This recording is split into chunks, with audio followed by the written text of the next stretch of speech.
अब हम चर्चा करने जा रहे हैं एक और दिव्य औषधि के संदर्भ में। वास्तव में यह भारत भूमि देवों की भूमि है।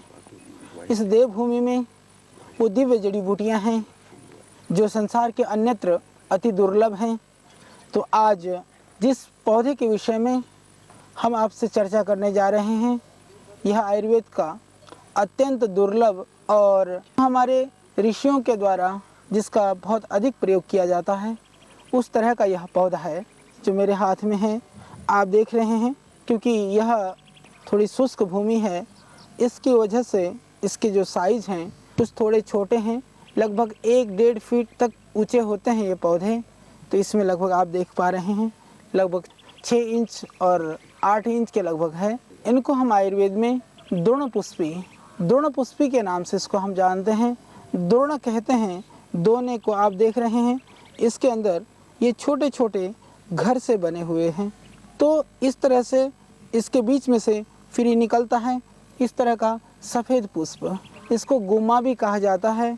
गुम्मा क्योंकि ये गुम्बद की तरह से ये हर पौधे के ऊपर लगता है। और उसके बाद में से इसकी सुंदरता ये है कि इसमें से 2 पत्र हैं इसके पुष्प के बीच में से बाहर निकलते हैं, इसीलिए इसको गुम्मा या द्रोणपुष्पी के नाम से जाना जाता है। बॉटनिकल इसका नाम है ल्यूकस सिफेलोटस। ल्यूकस सिफेलोटस यह वह प्लांट है, वह पौधा है। आयुर्वेद में इसको अत्यंत विषहर पौधा कहा गया है। किसी भी तरह का जहर का असर यदि शरीर में हो गया हो, उसको निकालने के लिए हमने यहाँ तक सुना है, उस प्रयोग को हमने नहीं किया है। हमने ऐसा सुना है कि यदि किसी को सांप काट ले और सांप काटने के बाद में यदि वह बेहोश हो जाए, उस स्थिति में आप इनके पत्तियों के रस को निकाल करके, निचोड़ करके यदि आप डाल देते हैं नाक में, तो जो बेहोशी है वह टूट जाती है। सांप कटे हुए रोगी की जो बेहोशी है वह उसको तोड़ने के लिए यह एक उत्तम औषधि है। इतना मैं ज़रूर कहता हूँ कि हमने इसको बहुत सारे जो रक्त विकार हैं, चाहे वो कितनी ही भयानक एक्जिमा हो या एलर्जी हो या किसी भी तरह की कोई भी स्किन प्रॉब्लम हो, उसके लिए हमने ज़रूर प्रयोग किया है। हमारे यहाँ बनने वाली जो कायाकल्पवटी है, कायाकल्पवटी के अंदर हम इसके घनसत्व में यह द्रोणपुष्पी का भी हम प्रयोग करते हैं। द्रोणपुष्पी वास्तव में अत्यंत रक्त शोधक है और विषों को समाप्त करने वाली है। चाहे आपको वह किसी भी कारण से आपके शरीर में जो आपकी स्किन की परेशानी है उसको दूर करने में इसका आप प्रयोग कर सकते हैं। तो कायाकल्पवटी यदि आप प्रातः सायं 2 लेते हैं तो उससे जो स्किन की प्रॉब्लम है, पिंपल्स है, मुहासे हैं या एक्जिमा या एलर्जी, उसमें आपको पूरा लाभ मिलेगा। और इसी तरह से हम एक और औषधि बनाते हैं कायाकल्प क्वाथ करके। कायाकल्प क्वाथ के अंदर भी वह द्रोणपुष्पी का पंचांग से तात्पर्य है कि इसकी जो जड़ें हैं, इसकी जो तना है, इसकी जो छाल है, इसके जो पुष्प हैं, इसके जो पत्र हैं, इसके जो फल हैं, इन सब को मिला करके आयुर्वेद में इसको पंचांग बोला जाता है। तो द्रोणपुष्पी का जो पंचांग है, गुम्मा का जो पंचांग है, उसका आप काढ़ा बना करके प्रयोग कर सकते हैं। कायाकल्प क्वाथ में भी हालांकि हम लोग डालते हैं, उसका भी आप अपने रक्त विकार के लिए, रक्त दोषों के लिए प्रयोग कर सकते हैं।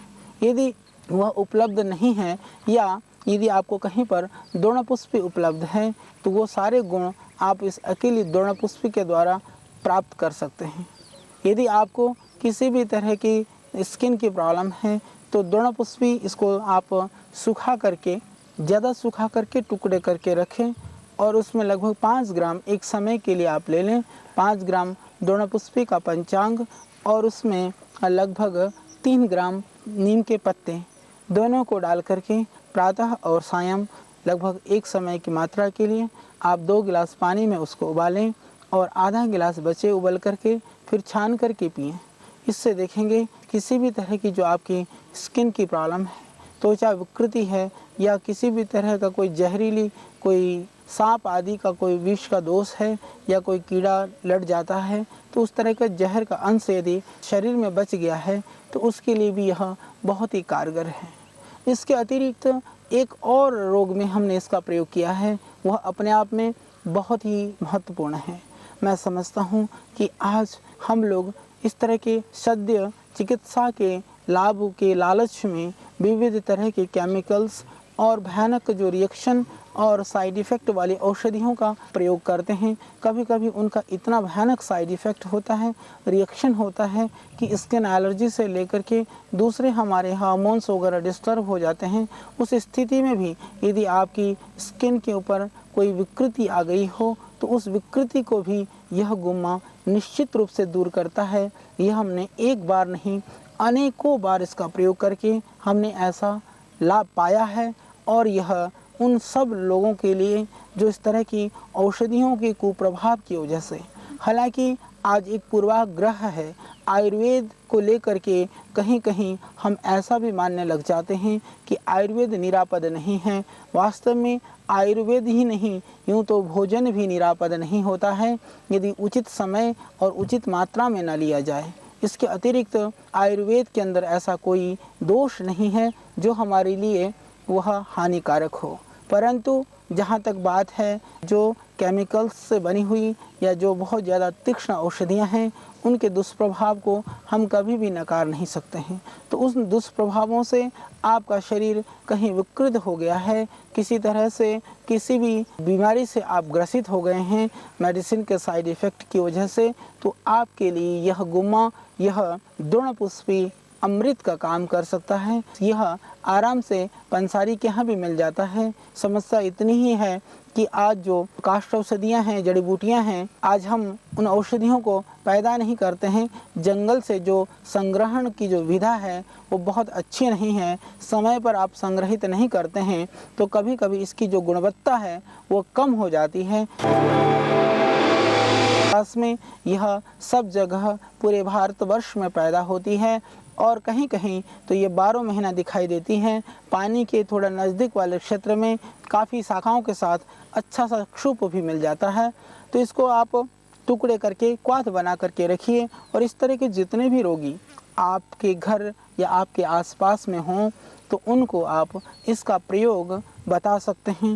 निश्चित रूप से यह अत्यंत निरापद प्रयोग है। इसके अतिरिक्त जिनको पीनस है, जो किसी भी तरह का साइनोसाइटिस की प्रॉब्लम है, बहुत आपको पुराना यदि सर दर्द है, उसमें भी यह रामबाण की तरह काम करता है। उसके लिए आप इसके पत्तियों का रस निकाल करके, हालांकि ये बहुत तीक्ष्ण है इसलिए जितना रस है उससे दुगुने मात्रा में आप जल मिला दें और आधी मात्रा में आप उसके रस को मिला दें। मिला करके 4-4 बूंद ताज़ी रस को आप नाक में टपकाते हैं तो इससे दूर हो जाता है आपका माइग्रेन। कितनी भी भयानक हो, कितना भी पुराना हो, आप मात्र 3-4 दिन ही प्रयोग करने से भी हमेशा के लिए इस तरह के रोगों से मुक्ति पा सकते हैं। इसके अतिरिक्त जमा हुआ जो श्लेष्मा है, कफ है, वो नाक द्वार से बाहर निकल करके आता है। हालांकि थोड़ी सावधानी रखें क्योंकि इसका रस जो है नाक में थोड़ा लगता है, तो आप पानी की मात्रा ज़्यादा मिला सकते हैं। सिर्फ आपको यह प्रयोग कुछ दिनों के लिए करना है। आप हमेशा के लिए इस तरह के रोगों से मुक्ति पा सकते हैं। और जिनको बुखार है, बहुत पुरानी बुखार से जो पीड़ित हैं, किसी भी तरह से बुखार ठीक नहीं हो रहा है, उस स्थिति में यदि आप इस द्रोणपुष्पी के 2-3 टहनियों को लेकर के पाउडर करके क्वाथ बना करके उसके अंदर आप थोड़ी मात्रा में यदि उपलब्ध हो गिलोय मिला दें, नहीं है तो आप उसमें नीम की पत्तियां भी डाल सकते हैं। डाल करके आप काढ़ा बना करके यदि पीते हैं, कुछ दिन में ही कितनी भी भयानक आपको परेशानी हो बुखार की वजह से, कितना भी पुराना जीर्ण ज्वर हो, वह हमेशा के लिए ठीक हो जाता है। तो बहुत सारे ऐसे रोगियों के ऊपर हमने प्रयोग किया है। वैसे ही ज्वर हर क्वाथ करके हम बनाते हैं, उसमें भी यह डाला जाता है। तो गुम्मा का जो प्रयोग है आप सीधा ही कर सकते हैं। उसके लिए ज़रूरी नहीं है कि आप इसको और कुछ औषधियाँ मिला करके प्रयोग करें। इसके अतिरिक्त जिन लोगों को लीवर की कोई भी परेशानी है, चाहे वो बिलिरुबिन बढ़ा हुआ है, SGOT, SPT, किसी भी तरह से वो नॉर्मल नहीं है, उस स्थिति में आप इसका काढ़ा बना करके गुम्मे को जब उबालते समय इसमें 8-10 मुनक्का डाल दें, बाद में मसल करके उसको फिर छान करके यदि पिला देते हैं रोगी को कुछ समय के लिए, लगातार कुछ दिन में ही आप देखेंगे चाहे वो लीवर के अंदर किसी भी तरह की कोई भी परेशानी हो। इवन अभी हमने ये देखा, क्योंकि प्राचीन काल में सांप के लिए तो कुछ औषधि नहीं होती थी, तो लोग इस द्रोणपुष्पी का प्रयोग करते थे। परंतु आधुनिक चिकित्सा विज्ञान में सर्प विष के लिए बहुत सारे औषधियाँ और उपाय हैं, परंतु कैंसर जैसी महामारी, आज दिन प्रतिदिन ऐसी बीमारी फैली हुई है, उन सब बीमारियों से रोकने के लिए भी यह एक अमृत के समान यह द्रोणपुष्पी है। जैसा कि मैंने कहा, हम लोग कैंसर के रोगियों में भी अन्य औषधियों के साथ में कायाकल्प क्वाथ करके जो क्वाथ देते हैं, उसके अंदर अन्य जड़ी बूटियों के साथ में यह जो द्रोणपुष्पी है वह भी उसके अंदर हम लोग डालते हैं। तो मैं कहता हूँ द्रोणपुष्पी का सीधा काढ़ा बना करके प्रयोग करने के मात्र से कितनी भी भयानक इन्फेक्शन हो या आपको कैंसर की बीमारी भी क्यों न हो, लाभ मिलेगा। जैसा कि मैंने कहा, कितनी भी भयानक इन्फेक्शन हो या आपको कैंसर की बीमारी हो, तो द्रोणपुष्पी, भृंगराज और देसी जो बबूल है, कीकर है, उसकी पत्तियाँ, यदि इन तीनों चीज़ों को ताज़े आपको उपलब्ध हों, आप उसका स्वरस निकाल करके पीते हैं तो तुरंत आपको लाभ होने लगेगा। यदि स्वरस उपलब्ध नहीं है तो द्रोणपुष्पी, भृंगराज और नीम की पत्तियाँ, इसको मिला करके आप काढ़ा बना करके पी सकते हैं। उससे आपको कैंसर जैसी जो भयानक व्याधि है उसमें रिलीफ मिलेगा, लाभ मिलेगा, उससे आपको उस बीमारी को ठीक होने में सहयोग मिलेगा। ये निश्चित रूप से आप जानें, किसी भी भयानक रोग से यदि आप पीड़ित हैं, इस तरह की बीमारी से पीड़ित हैं, आपको लगता है कि चिकित्सकीय परामर्श की आवश्यकता है, तो मैं कहता हूँ आप चिकित्सकीय परामर्श लेते हुए, डॉक्टरों को दिखाते हुए, उनके निर्देशन में रह करके भी इन जड़ी बूटियों का प्रयोग आप कर सकते हैं। इन जड़ी बूटियों के प्रयोग से आप उन रोगों से जल्दी मुक्त हो सकेंगे। उन रोगों की जो जटिलता है, कठिनता है, उससे बचने में यह औषधियाँ सहयोगी और कारगर हो सकती हैं। तो आज भी बहुत सारे जो लोग हैं जो आयुर्वेद के अंदर जो कैंसर के लिए दवाइयाँ देते हैं, वो लोग निश्चित रूप से ये द्रोणपुष्पी का प्रयोग भी करते हैं अन्य औषधियों के साथ। ये एक अनुसंधान का विषय है।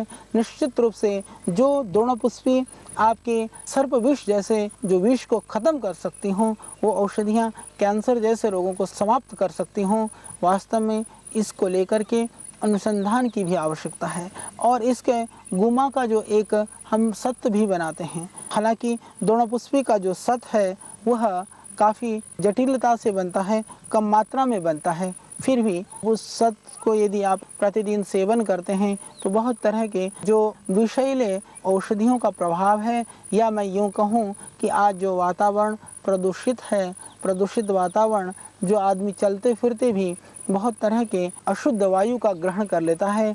आज अनाज के अंदर विविध तरह के जो केमिकल्स और पेस्टिसाइड्स डले हुए हैं, उनकी वजह से जो शरीर विकृत हो जाता है, जाने अनजाने में जो हम जहर का सेवन कर रहे हैं, उससे बचने के लिए भी मैं कहता हूँ सिर्फ 2-3 ग्राम का प्रातःकाल उठ करके काढ़ा बना करके पी लेते हैं, तो उससे आप उस जहर से, उसके दुष्प्रभाव से, उसके कुप्रभाव से आप बच सकते हैं। उसके लिए यह एक बहुत ही दिव्य औषधि है।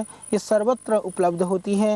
वैसे ये देखने में सुंदर लगती है। इसको आप अपने घर और आंगन में भी लगा सकते हैं। जैसे कि मैंने आपको कहा, इसके अंदर जो पुष्प हैं वो पुष्प भी बड़े सुंदर लगते हैं। शाम होने पर ये थोड़े अपने आप ही झुक जाते हैं, वैसे दिन में ये सीधे हो जाते हैं। तो ये बहुत सुंदर भी है, अत्यंत गुणकारी भी है। और गुमा का जो एक हम सत्व भी बनाते हैं, उस सत्व को यदि आप प्रतिदिन सेवन करते हैं तो बहुत तरह के जो विषैले औषधियों का प्रभाव है, उसके कुप्रभाव से आप बच सकते हैं। इसकी सत्व निकालने की विधि, इसको कूट करके इसका जो रस निकाल करके आप एक कलाईदार बर्तन में आप डालें और लगभग 2 गुने पानी में आप इसको डाल करके छोड़ दें। 24 घंटा छोड़ देने के बाद में इसका जो रस का गाढ़ा अंश है वो इसके नीचे बैठ जाता है, बर्तन के नीचे, और पानी ऊपर आ जाता है। पानी को हटा लें और जो नीचे बचा हुआ जो सत है उसको थोड़ा किसी बर्तन में फैला करके छाया में सूखने के लिए डाल दें, तो ये 3-4 दिन में सूख जाता है। ये तैयार हो जाता है आपका द्रोणपुष्पी का सत। यदि उस सत में से मुश्किल से आप आधे ग्राम की मात्रा में भी प्रतिदिन सेवन करते हैं तो उससे आपको इन भयानक व्याधियों से मुक्ति मिलेगी। और इस तरह की व्याधि यदि नहीं आई है तो ज़िंदगी भर नहीं आएगी। तो इन वातावरण के प्रदूषणों से बचने के लिए, विष जैसी भयानक औषधियों के दुष्प्रभाव को रोकने के लिए इस धरती में इस द्रोणपुष्पी से बढ़कर के कोई औषधि नहीं है। आइए आज से हम इसका प्रयोग स्वयं करें और अपने आसपास के लोगों को इसके लिए हम प्रेरित करें। फिर हम आपके लिए एक और दिव्य औषधि के साथ इसी समय कल फिर आस्था चैनल पर मिलेंगे। आइए अपने ज्ञान को बढ़ाते हुए जो हमारा मिशन है रोग मुक्त विश्व, दवा मुक्त दुनिया, उसको पूर्ण करने में आप भी सहभागी बने। इस मिशन के आप भी एक अंग बने।